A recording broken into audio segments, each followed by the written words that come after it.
De retour des USA, Félix Tshisekedi a présidé la 24e réunion du Conseil des ministres.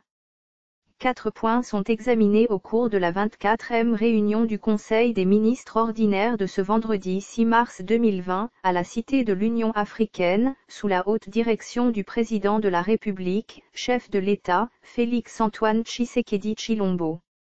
Il s'agit, après adoption, de la communication du président de la République, chef de l'État, de points d'information, de l'approbation d'un relevé des décisions du Conseil des ministres, de l'examen et adoption de dossiers ainsi que de projets de texte.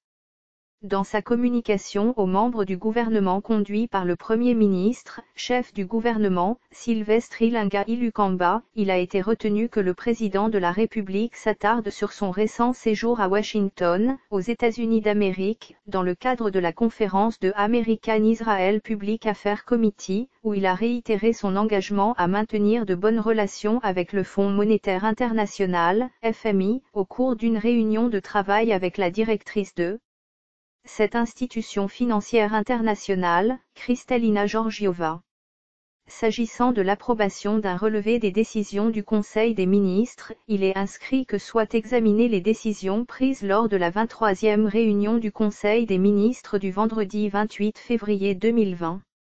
Il est également prévu que soit examiné et adopté un certain nombre de dossiers, notamment le rapport des travaux de la commission gouvernementale sur les sanctions du département du Trésor américain contre M. Saleh Al-Ossi et associés, les entreprises Pain Victoire, Mini Congo, Interaliments et succursales, l'organisation de la 111e session du Conseil des ministres Afrique-Caraïbes-Pacifique et de la 44e session des ministres conjoints Afrique-Caraïbes-Pacifique UE, la situation actuelle des opérations financières de l'État.